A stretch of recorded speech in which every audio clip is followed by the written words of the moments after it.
niyo na yung kasabihan, blood is thicker than water. Alam niyo ba yun? Anong ibig sabihin? Kasabihan yan eh. So, ibig sabihin, meron siyang underlying meaning, di ba? Blood is thicker than water. Ibig sabihin, mas matimbang ang kapamilya, yung ating kadugo, di ba? Kaya nga pag tinawag nating kapamilya, may bigat yun, may malalim na pagpapahalaga sa atin. Lalo na sa atin bilang mga Pilipino, di ba? Isa sa mga napaka-matingkad na karakteristik natin bilang mga Pilipino ay yung close family ties, di ba? Yung ating pagmamahal at pagpapahalaga sa ating pamilya. Hindi lang basta doon sa ating immediate family. Kaya meron tayong tinatawag na extended family.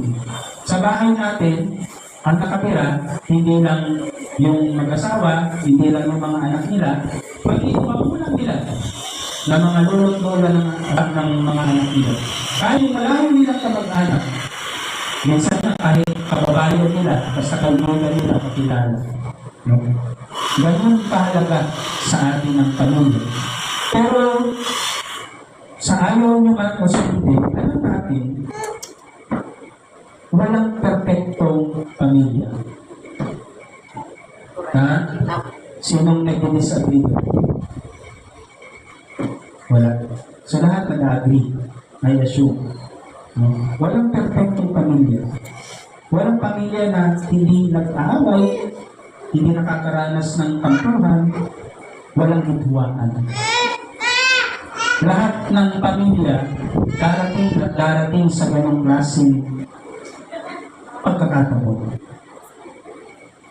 Lahat tayo may pinagdadaanan o maaaring o may pinagdaanan siguro. Minsan, maliit lang, pero minsan din malalim. Ganito rin yung kwento ni Jose sa kanyang mga kapatid. Kung may family issues kayo na nararanasan ngayon, baka mas matindi pa yung kay Joseph. Di ba? Ibinenta siya ng kanyang kapatid bilang alipin. Duro mo? Sino bang nakaranas na dito na nagbenta ng kanilang kapatid? Kasi galit na galit sila doon sa kapatid nilang iyon. Galit si Joseph galit na galit sa kanya yung kanyang mga kapatid kasi siya daw yung pinakapaborito ng kanyang ama. Nung binigyan siya ng bagong balatan, bagong robe ng kanyang amang si Jacob, nakita ng mga kapatid, naibig sila, sabi nila, bakit siya lang? Bakit tayo? Wala man lang natanggap na ganyan. Siya ang pinakapaborito. At dahil sa galit nila, binalak nila gawa ng masama si Joseph. Binenta nila. No? Una nga, gusto lang i-pulot sa malalim na balon. Tatakpan nila yung balon na yun, no? Hayaan nilang doon na lang mamatay si Joseph. Tapos sasabihin nila sa kanyang magulang na sabihin natin, kinain ng loob. Pero nakita nila, merong grupo ng mga mangangalakal, papunta doon sa Egypto. Tinawag nila, sabi nila, bumibili ba kayo ng alipin? Meron kaming binibenta dito. Bata-bata, makinis yung katawan. Masimpal. Binenta nila si Joseph parang maging alipin dahil sa kanilang sama ng loob, dahil sa kanilang galit. Hindi lang basta tampuhan yun mga kapatid, kundi matinding pagtataksil at pagpapahirap. Pero sa Genesis 45, makikita natin ang himala ng pagkakasundo na nangyari sa mga magkakapatid na ito. Ang pamilya na minsan nasira ay muling hinilo ng pagkakataon at ipinagkasundo. At yung membership Sunday, pagnilayan natin mga kapatid ang bagay na ito. Paano natin mauunawaan ang simbahan bilang isang pamilya? paano natin ipapabuhay ang pagkakapatiran sa pananampalataya. Kaya nga, ang tawag natin minsan kapatid. Kasi kapatid pa rin natin ituloy ng ating ka-church book. Yung apat na bagay po ang nais kong ibigay sa inyong punto mula dito sa patayang talata na ito sa Genesis 45 verse 3 to 11 at 15. Apat, base sa pagkakahati doon sa ating patayang teksto. Una, gusto kong bigyang tingin na the church is a reconciled family. Sabi niyo nga, reconciled. Anong ibig sabihin ng reconciled? Sa Tagalog? Nagkasama ulit, no? Or pinagpupulot, pinagtagpo, no? Pinagkasundo. Sabi sa verse 3, doon sa ating matayang talata, nagpakilala si Jose sa kanyang mga kapatid at nagsabi, ako si Jose, buhay pa ba ang ating ama? Pero hindi nakasagot yung kanyang mga kapatid dahil sa matinding takot. Si Jose, excited na nakikita yung kanyang mga kapatid, pero yung mga kapatid, imbes na matuwa, natakot. Bakit? Kasi alam nila yung ginawa nilang pagtataksil, pagkakamali. Grabe ang tension sa pagtatakpo niyo. Siguro kung tayo yung isa sa kapatid, takot na takot tayo. Takot na takot yung mga kapatid ni Jose. Kasi baka gumanti siya. Eh kung alam na nila na si Jose ay hindi lang basta-basta. Siya ay merong malaking katungkulan sa Egypto. Iniisip nila, naku, baka pahuli tayo nito at hindi na tayo makauwi sa ating ama. Pero ang unang lumabas sa bibig ni Jose, lumapit kayo sa akin. Walang galit, walang banta, kundi pag-anyaya sa kapatawaran at pagtulog muli ng pamilya. Ano ang pagkaya nito sa simbahan? Sa ating simbahan, no, ang simbahan ay isa ring pamilya. Isa ring pamilya. Anong pinagkaiba ng bahay sa tahanan? Alam ko magkaibang words yun, magkaibang spelling. Pero magkapareho ba sila? So anong pagkakaiba nila? Bahay ay anong pala yun? Yung bahay, structure, yung building. May pader, may bubungan. Pero higit sa lahat, ang pinaka-importante doon, yung nasa loob ng bahay. Yun yung bumubuo ng tahanan. Home is family. Ang simbahan, ganun din. Hindi lang siya struktura. Ay, kung tutusin nga, kung babalikan nyo yung original na lingwahe, nung ibig sabihin ng simbahan, no, iglesia, hindi na nahulugan nyo ng structure o mga tao. Mga tao. Ang simbahan ay pamilya. Isang reconciled family ng Diyos. Lahat tayo ay may kanya-kanyang pinagmulan. No? Maaaring yung iba dito galing sa Luzon, dito na talaga lumaki.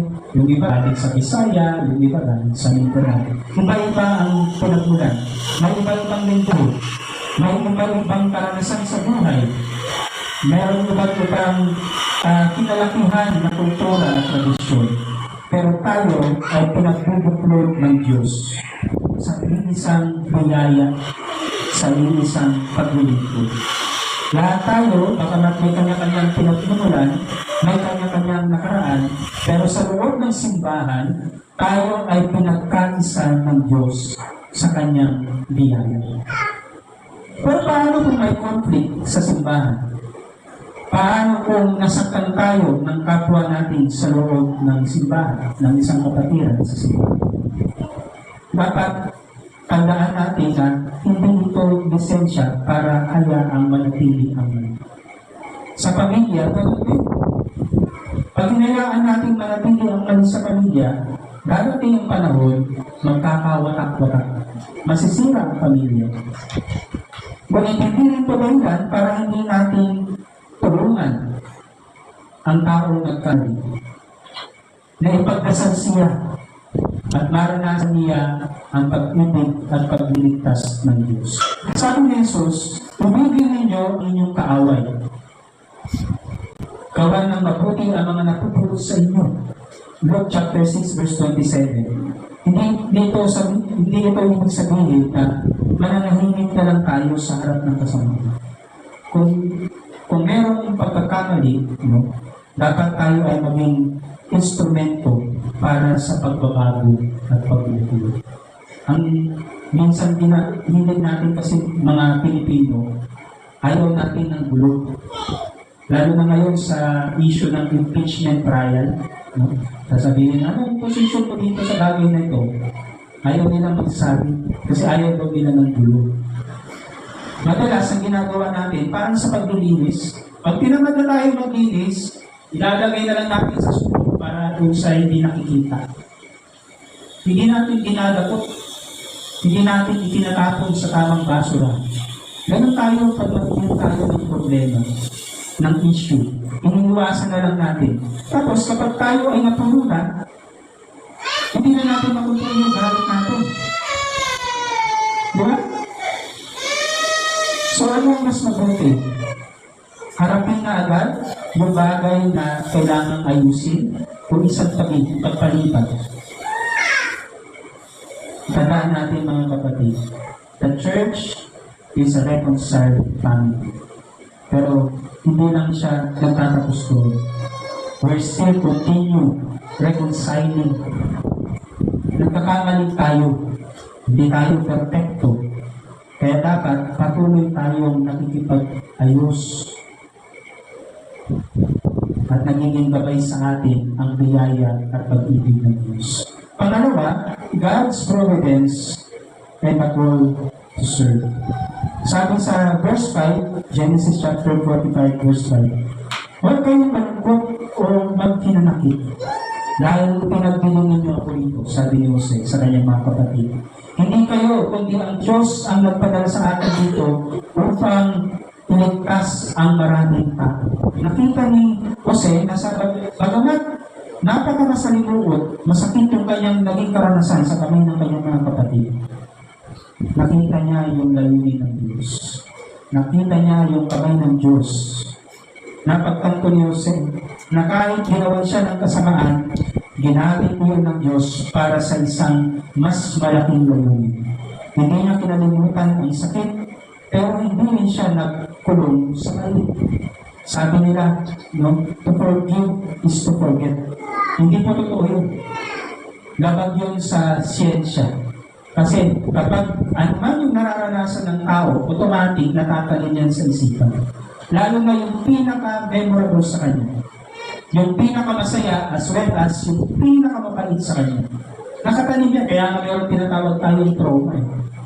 Kahit nakalimutan mo yan, pag mayroong bagay na mag-trigger sa'yo na makapapaalala ng bagay na yun na napakasakit na pinagdaanan mo, mabubuhay yun. To forgive is not to forget.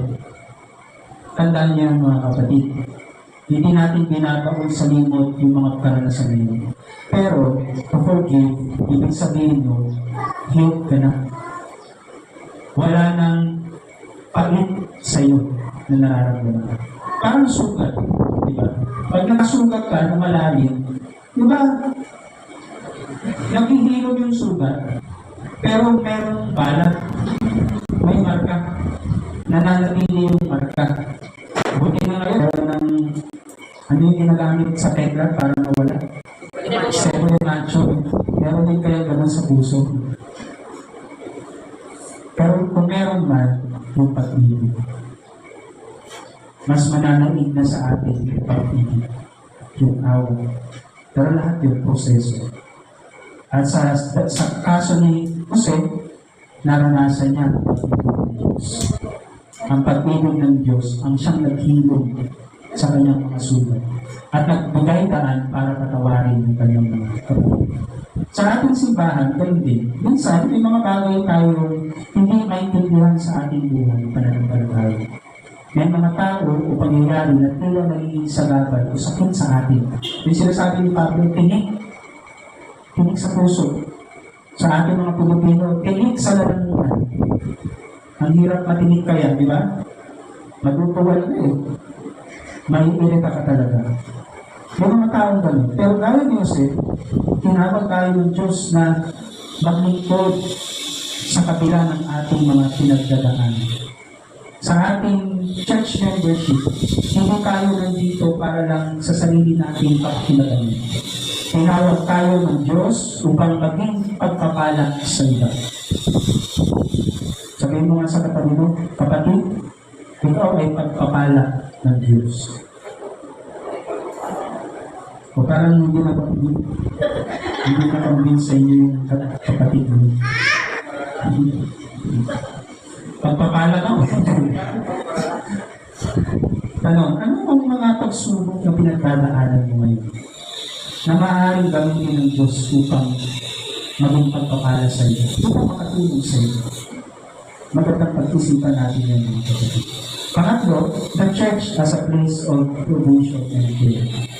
Verses 9 to 11, sinabi ni Jose sa kanyang mga kapatid, bumalik kayo agad sa aking ama at sabihin sa kanya, kung pinaabot ni Jose na inyong anak, ginawa kong Panginoon ng buong Ehipto. Pumunta kayo agad sa akin dito. Dito kayo manirahan, aalagaan ko kayo. Napansin ninyo, hindi lang kapatawaran ng binigay ni Joseph, kundi tulong, pagkalinga, at tirahan. Hindi lang niya sinabi, pinatawad ko na kayo, bahala na kayo sa buhay niyo. Ang sabi niya, 5 taon pa ang katuton. 7 years kasi, 2 taon pa lang yung lumilipas. Hindi ko matitiis na makita kayong nanghihirapan. Hindi lang niya pinatawad yung kanyang mga kapatid at sinayaan na lang basta. Pinalira niya, tinulungan niya ang kanyang pamilya. Anong kaugnayan nito sa simbahan natin? Ang simbahan ay hindi lang lugar ng pagsamba, kundi pamilya ng nagmamahalan at nagtutulungan. Ang tunay na simbahan ay hindi lang nagdarasal para sa mga nangangailangan. Kumikilos ito para tumulong sa mga nangangailangan. Lagi kong sinasabi, the most powerful prayer that we can do is when we act on our prayer. Kung ipabuhay natin yung ating pinapanalangin. Si Jesus, nung siya'y nanalangin, ang sabi niya, pumarito nawa ang iyong kaharian dito sa lupa, gaya ng sa langit. Hindi lang siya nag-pray tapos natulog ulit o nagkulong sa kanyang bahay. Kasi nabuhay niya yung panalangin niya. At bilang mga magkakapatid sa simbahan, ganun din dapat tayo. Nananalangin tayo, pero at the same time, tumutugon tayo sa panalangin. Sa tulong at gabay ng banal na Espiritu. Hindi lang nagpapatawad, tumutulong din upang magkaroon ng bagong simula. Kaya nga, pag meron tayong kapatid na nagkasala, bigyan natin siya ng pagkakataon na mag-uwi yung kanyang pagkakamali at mapagbalik sa pamilya ng Diyos. Huwag niyo hayaan na lumayo. Huwag niyo hayaan na masira lalo yung buhay. Hanggat maaari, manatili siya. Huwag niyo hayaan, umalis ka dito! Hindi namin kayo kailangan dito. E pag umalis yan, saan niya pupunta? Baka tinulungan mo ba siya na lalong masira yung buhay niya? Paano natin mas mapapalalim ang ating malasakit sa isa't isa? Bilang isang iglesyang pamilya. Sa pang-apat, paano natin mapapalalim ito? By embracing one another. Pang-apat, embrace one another in love. Verse 15. Nung nakita ni Jose, yung kanyang kapatid, mga kapatid, hinalikan niya ang lahat niyang kapatid at niyakap. Niyakap sila habang umiiyak. Ito ang tunay na larawan ng pagkakasundo. Minsan, mahirap magpatawad. Pero kapag nagpili ka ng daan sa pag-ibig at pagpatawad, mas lalo itong nagbibigay ng hilom sa isa't isa. Hindi lang salita, kundi may yakap, may buhat, may tunay na pagmamahal ang ibig sabihin ng pagkakasunod. Ano ang paglayan nito sa ating iglesia? Hindi lang tayo tinawag upang maging miyembro ng iglesia. Tinawag tayo na maging tunay na magkakapatid sa pananampalataya. Hindi lang attendance ang ibig sabihin ng pagiging kaanib sa iglesia, kundi relasyon. Kapag ikaw ay kaanib ng iglesia, ikaw ay kapatid ng lahat ng mga iba pang kaanib sa iglesia. Hindi lang basta pangalan doon sa papel, sa database, sa birth certificate, sa certificate ng membership, kundi malasakit sa isa't isa. Kung ikaw ay kapatiran, dapat meron kang pagmalasakit sa ibang kapatid. Hindi lang pagpatawad, kundi pagmamahalan ang dapat natin pinapakita. Sinabi mo 6:27-38, 6:36.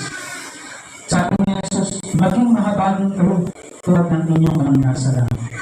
Hindi ibig sabihin na wala ng hustisya. Hindi ibig sabihin na hayaan na lang yung maling nagawa. Kundi ang ibig sabihin doon, ang habag at pagmamahal ay dapat maging bahagi ng ating pananampalataya. Ang simbahan ay dapat maging spasyo sa pagpapatawaran. Hindi dapat may kasama pananampalataya. Pananagutan na dapat nagiging gabay ang pag-ibig ng Diyos. Paano natin matutupalin ang tunay na kapatiran sa ating iglesia? Mga kapatid, ang simbahan ay hindi lang musali. Ito ay pamilya ng ulit na tagpo ng Diyos. Lahat tayo ay pinakasundo ng Diyos. Iniligtas ng Diyos sa ating mga kasalanan at pinagkasundo sa bawat isa. Ito ay isang pamilya na muling pinagtagpo ng Diyos.